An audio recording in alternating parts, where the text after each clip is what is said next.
Fernando. Mayroon siyang 3 anak, sina Don Pedro, Don Diego at Don Juan.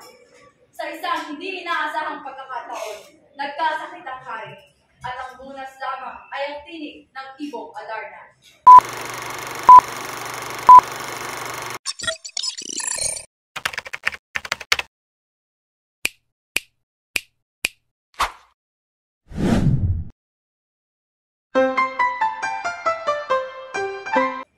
Sa isang malayong kaharian, sa gitna ng misteryo at mahika, isang hari ang nagbabantay sa kanyang anak na babae, si Maria Blanca.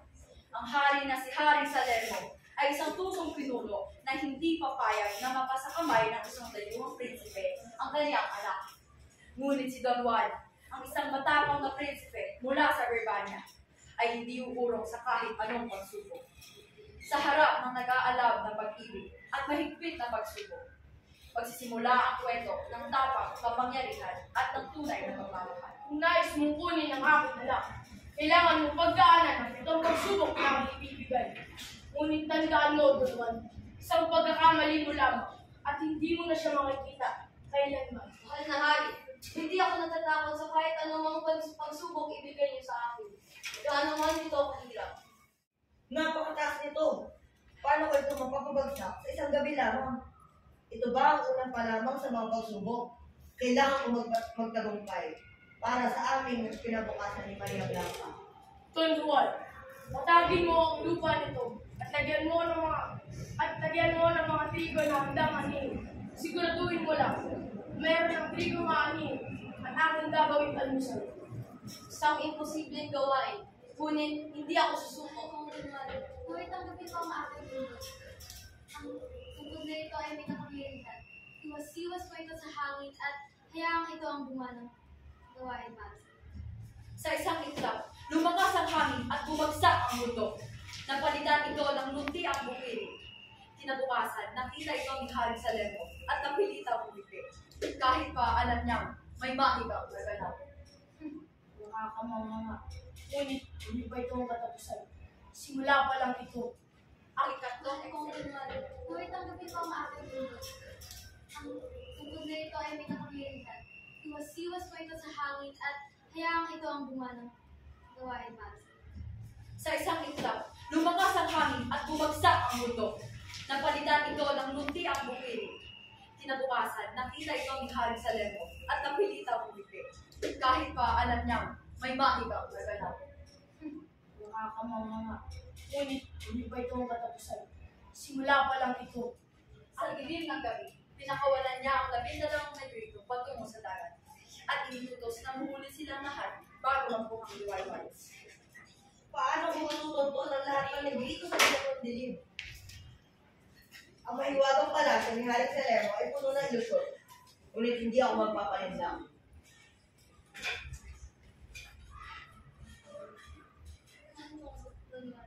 Huwag kang humimba. Ibagayway mo ang prasko at takpan ito ng aking belo. Ibagayway mo ito sa hangin at sa isang iglap, babalik sa belo. Aba, napakagaling. Bumalik nga ang mga negrito. Tunay ng nakakamangha. Ngunit hindi pa ito ang katapusan. Hintayin mo ang susunod kong utos. Mga alagad, puntahan niyo si Don Juan. Don Juan, ilagay mo ang bundok na yon sa tapat ng aking bintana. Nang sa gayon, malanghap ko ang sariwang simoy ng hangin. Mabilis namang magising si Don Juan kung paano niya ito magagawa. Nagmuli-muli siya sa kabunduman nang tumabi sa kanya si Maria Blanca. Ano na naman ang gusto ko ngayon? Hindi ako magagawa natin. Hindi ito magiging madali. Inutos niya sa akin na ilapit ko ang bundok sa kanilang bintana. Hindi naman ba? Magkaya naman nagagawa. Huwag mo sa akin ang pagod para mag-isip ng mga bagay-bagay na ito. Ako lang bahal. Nang kinagabihan, nakatulog na si Don Juan sa kakaisip. Si Maria Blanca naman ay pinahila lang kanyang parika at inikurong ang bulubundulan sa tapat ng bintana ng kanyang ama. Nagising ang hari at nagulat sa kanyang natumpayan. Ah, ito ba itong nakikita ko?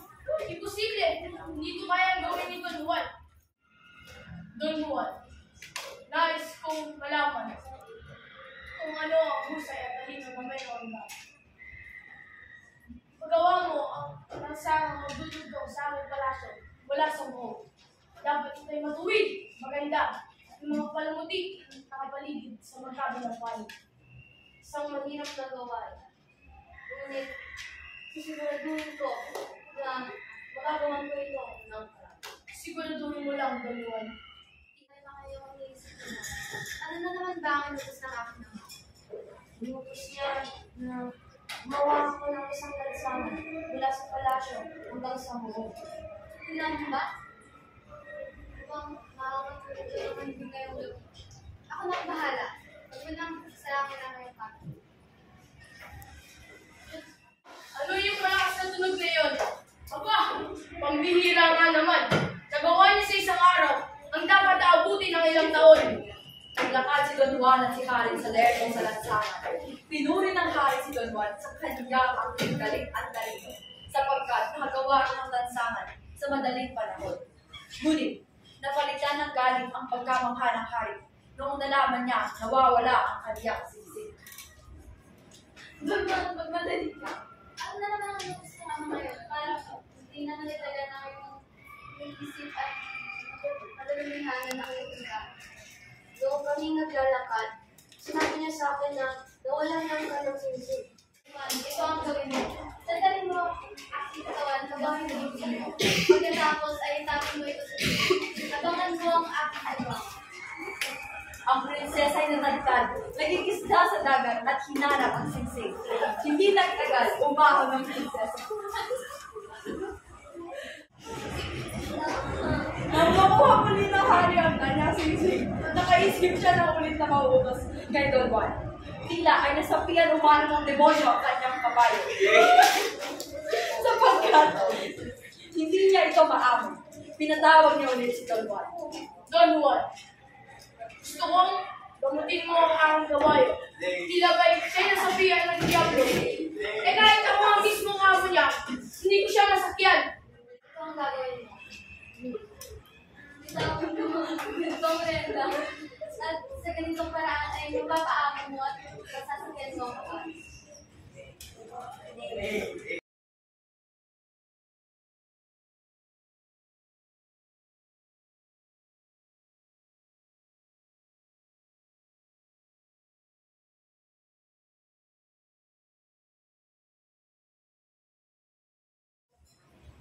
Umili ka sa tatlong silid.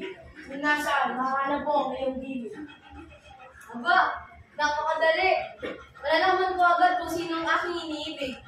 Tumungo si Don Juan sa pangatlong silid, kung saan naroon si Doña Maria Blanca. Sabi ko, akala ko hindi mo ako maaalala. Akala ko hindi mo ko natatagpuan. Sobrang aming katawan. Tara na, tumakas na tayo dito papunta sa iyong kaharian at mabuhay ng payapa. Tumakas na Salamat! ang magkakasal at ginamit ang mga Juan! Ngunit, dahil sa kanilang pagtakas, labis ang galit ni Haring Salerno.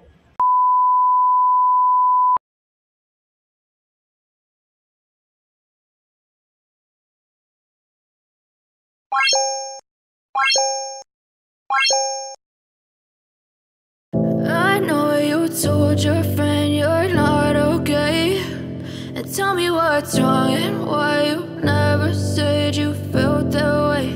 And guess you're trying to stay strong and fake a smile until I look away. But I've known you too long, it hurts to watch your blue eyes fade to gray as you fade away, as you fade away. Yeah, I'm about to fade away, cause every time I wake up I feel like it's Monday. Something's going wrong with all the chemicals up in my brain. All of a sudden I don't look at anything the same way. Gotta build up of my thoughts sitting in an ashtray. I'm sorry that I'm so inconvenient, okay. Just let me be me and I'll stay out of your way. I can see the way you look at me, I'm such a disgrace. I never really asked to be brought into this place. You wanna love me? Well then baby have a taste. All the highs and the lows, no you'll never be the same. I don't really wanna hurt you but I can't control the pain. If you're sticking by my side, maybe we could be okay. Okay, maybe you could be the change I need today.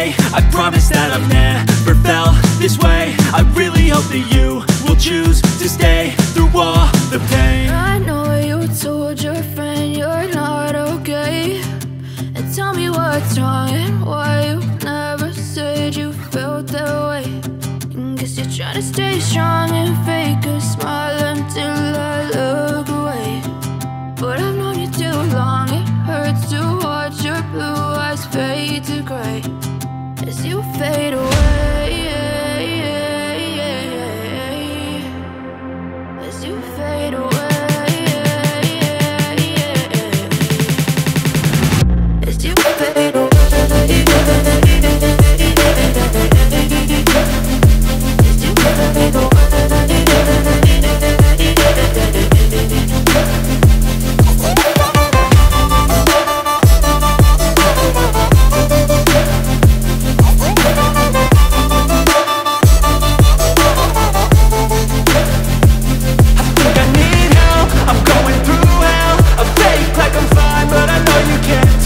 Like nothing I found, my mind overwhelms. I think that I'm broken, but I hope you can't help. I know I'm not perfect, but some days I feel far more worthless.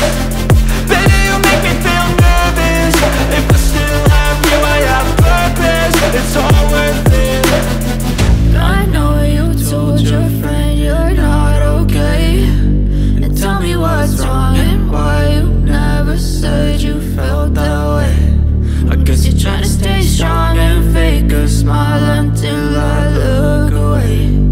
But I've known you too long, it hurts to watch your blue eyes fade to gray as you fade away,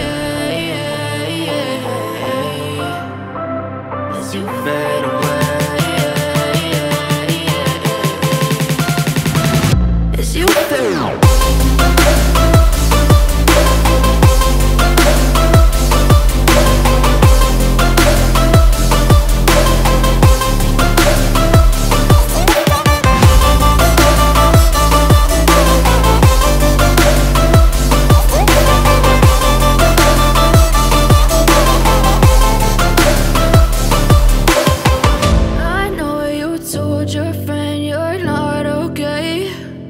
Tell me what's wrong and why you never said you felt that way. And guess you're trying to stay strong and fake a smile until I look away. But I've known you too long, it hurts to